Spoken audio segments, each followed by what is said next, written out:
Dag iedereen. Het is heel fijn dat we samen naar Memory Box hebben kunnen kijken. Ik heb het geluk dat ik de twee regisseurs, Joana en Khalil, een paar vragen mag stellen. Dus ik zou zeggen, laten we daar meteen aan beginnen. Hi, Joana and Khalil. How are you? We're fine. And you? Yes, I'm fine too. I'm very happy we can talk about this film. I really loved the film. I thought it was a very tender film. And I've loved the way you've reconstructed the past and the memories with the archive of photographs and voice notes and diaries. I have a few questions for you. The first one is, what inspired you to make this film? Was it the reappearance of this archive? This is not an autobiographical film. The story is a fiction, but we wanted, when we had all those notebooks and we could read them again.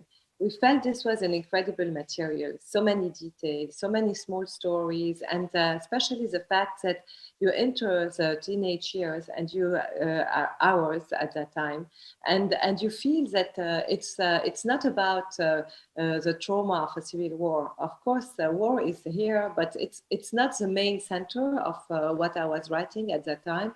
It was more the intensity of my youth, the fact that I wanted to go out, to dream, to have the friendship, the love that I was seeking at that time.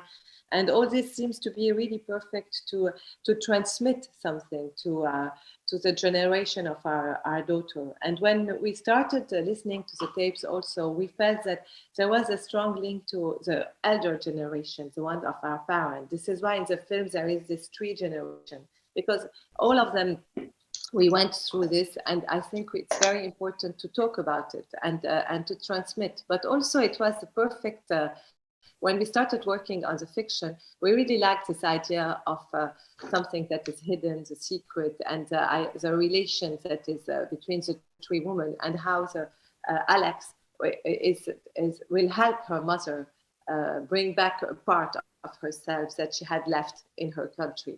The film interrogates the way that we tell a story in the surrounding, in the context where we are facing all the time disruption, catastrophe, and things like this. So how you can create a continuity in a place where you are always facing ruptures? How do we tell a story, even for our daughter, without giving each time the context of everything? So for us, it echoes a lot of all the things that we were facing in our daily life. The relation to our parents, because we noticed in the notebook how selfish we were during these wars, wanting to have fun despite what's happening. And we were facing now with our new role of parents, our daughter, and the way that we were transmitting. So this three generation was very important. And also I think that there was like so many pictures, and we are artists and we use a lot photography. So for us, it was also a way to say something about our relation to images and our relation to photography, and do like a little history of photography with all the medium. And so we had a lot of fun also reconstituting, even if some are based on Khalil's images, we did like more than 10,000 images with all the cast, with Polaroid, fact sheets, all those material, because also cinema and memories are about something that is very physical, that has to do with your senses. So of course there is music, but also all the materiality of the picture and the image. Mm-hmm. I wanted to ask you a question about the memory. Does the montage of all the photos and the text, does it reflect to you how memories work? Because there was one point in the film that I found very intriguing, was when Maya tells her daughter Alex, when Lisa left, she stopped writing her, and from that point on, all the memories become flu. She doesn't really know the truth from fiction. And I was wondering if this reflects for you how memories work. It's like memory and how representations work. You know, when Joana rediscovered her book, our daughter and our daughter at that time want to read them. It was at the moment when she started to use Snapchat. And my archive is 60,000 pictures. And she managed to make 60,000 pictures in 6 months. At the beginning, I was like, very like, you're completely addicted to your phone and things trying to be judgmental. When we suddenly realized that in both cases, it was a way to be confronted to the real, to be confronted to certain kind of representation, meaning a camera, a notebook is a way to be confronted to your perception and to your real and to transform it. So in both cases, we managed that it was also another kind of diary. Of course, in our daughters, there was a lot of selfies, where in mine, there's no selfie. But in both cases, it's a different relation to the body, to the public, to things like this. But it is nevertheless a diary and a representation, a way that you represent yourself in the world. So it's from that point, we know that we cannot be nostalgic, but we know that in both cases, it's a way to understand how you present and represent yourself to the world. But also, maybe your question is interesting because it says like how, and it's at the center of the film, because it's this idea like what keeps memory in a way, and is it important, of course, to remember, because people could say like it's not important. What is important is the present, is the future, but so the film is asking this also, like it's asking this question. And is asking the fact, and it is also based around the fact that maybe Maya has a very strange relation to the past, because she had to leave part of herself, and of course, what is written in the notebooks is a kind of a real cliche of the moment where she lives.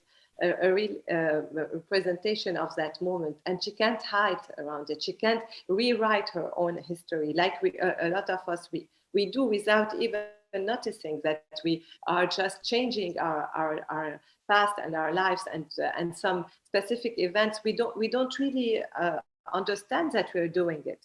But finally, she is confronted to this, and this brings her back part of the memories that she decided at a certain moment to be able to survive.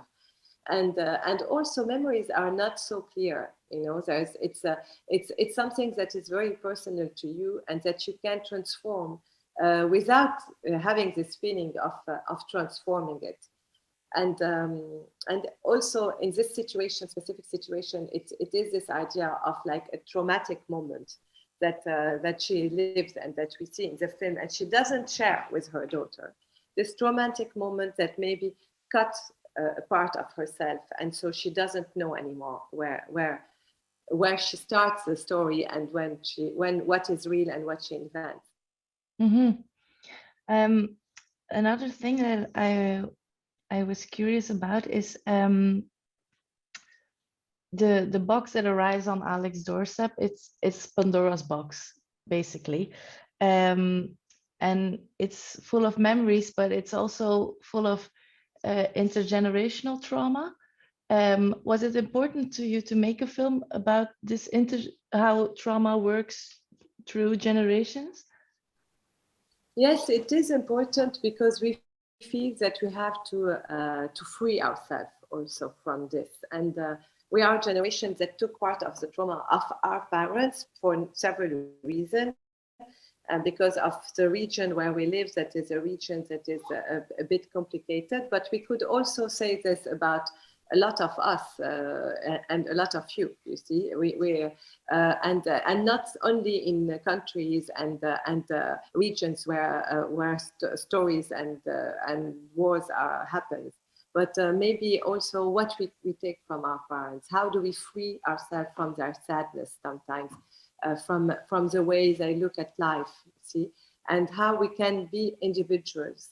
And because for us, it's really important, this part, coming from countries where family and communities are very important. We feel that it's at the center of our work in films to see, to show individual trajectories and how they can free themselves from a very heavy context and exist in a way as they want, and authorize maybe themselves to be who they want, or approach the person that they want to be.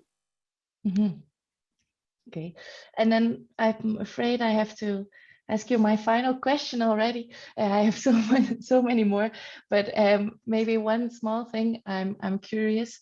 Has your daughter already read the diaries and the photographs, or has she just seen the film?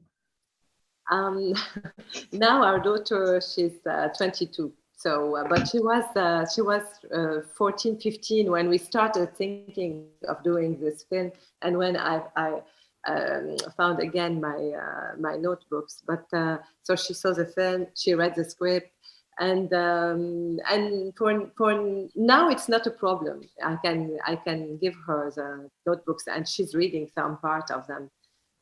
Because it's not easy if you have your mother being the kind of heroine of a saga, where every day you at the same age you will read what happened to her in a context maybe that is not so familiar for her, because this is why Alex in the film, she represents this teenage girl that cannot really understand what can be a civil war or Lebanon or in the 80s, and she reconnect little by little. So I think our daughter reconnected a lot.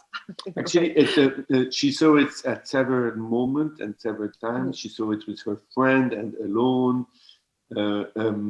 She saw it before a huge catastrophe, which was the blast, and after. And this also changed completely the way that she perceived it. And for us, it's the same, because the end of the film is shot exactly where the blast happened, the blast that happened on August 4. And we were there, our house was there, the studios, the production company, the house, everything was completely destroyed. And so of course it has a different echoes after, and it is much more, meaning it is still very relevant for us, and it echoes but differently. It's because now we all think like, what can we do now? How to proceed? How do we continue after all this? And we finished the shooting of the film in 2019, and then the film in 2021 after the blast that Khalil was talking about. And so at the center was this question, like, how do we end this film? How do we continue? What can we do now after all this? And we felt that the film was saying something about friendship and how it is all what is left to us in a way. And also this idea of cycles, destruction and regeneration of cycles. And maybe we have to keep a kind of hope that after all those catastrophes, some regeneration might come at a moment. And it was very important for us to end this like that, because I'm not sure we can add despair on despair at that moment. And to open a little bit saying that, like the song and the film says, like, there will be light. There is no light now, but there will be light, seems to be really important at a moment where in Lebanon and also a bit in the rest of the world, we feel a lot, we feel all a bit lost. Tell you that I really love the film, and I really love the ending as well. It's very hopeful and warm, and it felt a bit like a music video, a way to start your day full of positivity and to look forward to what comes next. So I really like that. Thank you. But you see, a lot of person in Lebanon found it completely despaired. So it's really how you see a lot of person in Lebanon found that no, we didn't learn anything after all that. You see, Mhm. this is why what Joanna was talking. It's really depending how you want to see it. But it's true. What as you are saying, we wanted to keep this Energy. also energy, intensity, because it's all about that. We have to keep the desire. Whatever happened to us, there is a desire. The desire has to stay strong in a way, because it's the only thing that can keep you alive. I'm afraid we'll have to end it here. Okay. Thank you, and have a great festival. Yes, but thank you very much to make some time for me so last minute on this holiday. Thanks a lot. And all the luck with all the rest of the films. Bye. Bye. Bye. Bye.